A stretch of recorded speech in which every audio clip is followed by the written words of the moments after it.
Hello and welcome to the Newsbeat Gaming Show, and this month it's a clash of the consoles. It's Xbox One versus PS4 as we take a look at two exclusives. In the Sony corner, space exploration epic No Man's Sky. We're one of the lucky few that have played the game. For Xbox, it's time-shifting actioner Quantum Break. Could this change gaming forever? Forever. Sounds really sinister, doesn't it? Anyway, we also have the usual roundup of news. We'll enter the game into our Hall of Fame. But first, here's what you can get your hands on this month. The Division is an online open-world third-person shooter based in New York City. With heavy elements of RPG and survival gameplay, you'll be trying to re-establish society after a pandemic. More stealthy action for Agent 47 in Hitman, originally planned for a December release. Expect more sneaking, sniper rifles and silencers in the latest title in the much-loved Assassination franchise. Let's just hope it's better than the film was. Developers of UFC 2 for Xbox One and PS4 hoping the rise in popularity of the sport will mean a boost in sales for them. This release has a ton of new game modes and a massive roster of male and female athletes. There was no it's a big deal to include women. It was like, hey, no, they're part of the UFC.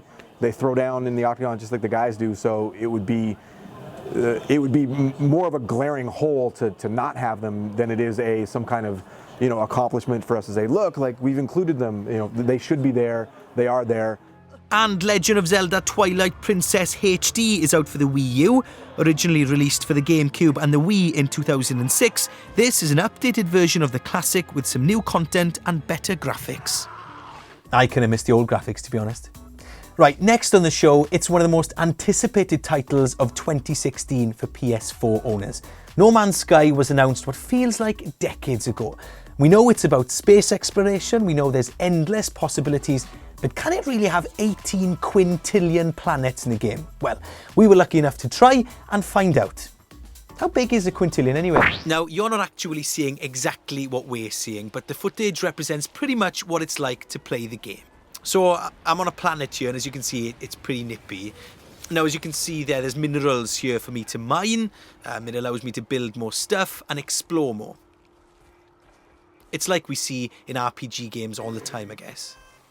Now, this dinosaur-like creature and the other ones around him you can see in front of me, now, they're created at random by the maths that make up the game, and each planet will have different ones, so there are countless numbers of creatures in the game. But when you find them, if nobody else has found them before you, then you can name it, which is pretty cool. Maybe we'll call this guy Stephanosaurus. It's got a good ring to it. Now, there are different races in the game. You can trade with them, you can learn from them, fight against them even. And there are loads of weapons as well. You can customise and shoot things, you can mine materials and boost your character. Now, let's see if we can head into space. Now, this game is so huge. The designer Sean Murray told us that 99% of these planets won't actually be played. It's created by a maths engine, so not even the designers know what most of these planets look like.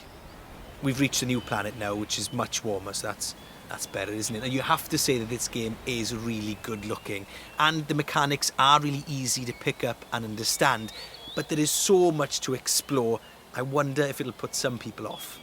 So around $60 or 40 quid to buy. Some people have raised their eyebrows because, it's made by a small team, it's not a AAA game, and there's a lot of mystery around it. But because it's one of the most anticipated games ever on PS4, there is a lot of hype for it to live up to. No Man's Sky is released in June.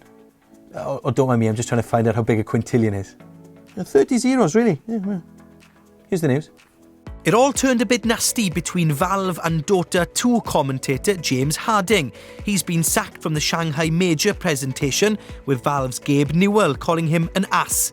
In a very long statement, Harding said the situation should have been resolved privately. It's the biggest prize pool in history for a first-person shooter tournament. Microsoft's announced $2.5 million, that's around £1.7 million, will be up for grabs at the Halo World Championships.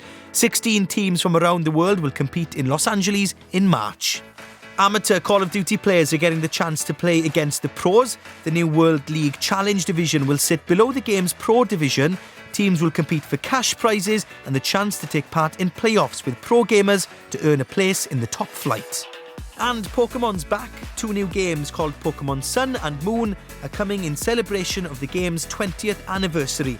We don't know much about the new versions yet, but they'll be out for Christmas and playable on the Nintendo 3DS. Now, Quantum Break for the Xbox One could be the beginning of a new dawn for gaming. Now, I know what you're thinking, we have heard that before, and we've seen lots of games play with time as a device as well. Max Payne, anyone? But that's not why it could be a game changer. It's getting all of the attention because of the A-list actors involved and the TV tie-in that comes along with it. A sign of things to come, maybe?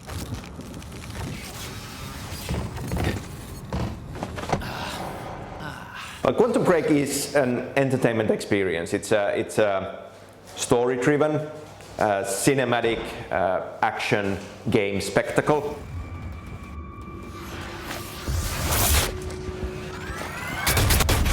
It's a time travel story, and this particular game, as a feature, as a unique feature, has a live-action show inside it. No one saw it coming. There was the idea that, okay, what does a TV series do best, which is human drama, character drama. And that way it felt like, well, now we can have an ensemble cast, we can have more characters, we can have a more complicated story with you know, different plots, plot strands in there. For someone drawing inspiration from pop culture, borrowing things, as it were, doing your own spin of it, I think that the best compliment you are looking for is that at the end you put something back, something new, something that someone else can draw out and create their own thing. You'll be able to get your hands on Quantum Break in April. Or if you can time travel, then you could go ahead in time and get it now. So actually you'd be playing it now, and then you wouldn't be waiting to April because you already have the game. And then before you went forward in time to get the game, and then you could be playing it. Next, it's time for us to induct another game into our Hall of Fame. Now, we've already got Legend of Zelda Ocarina of Time and Street Fighter 2 in there. But since we're talking about PC gaming on the Newsbeat app this month, we thought we should have a PC classic in there for you. Released in 2004, Half-Life 2 has consistently been voted one of the best PC games ever.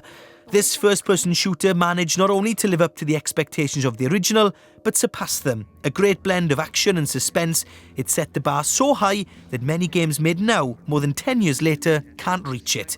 And who can forget that gravity gun? The memories. So that's it from us this month. Remember, you can tell us what you think. Pop a comment below, find us on Twitter, Facebook, or email us, newsbeat@bbc.co.uk. But if you excuse me, I've got to go. I've got 18 quintillion planets with my name on them.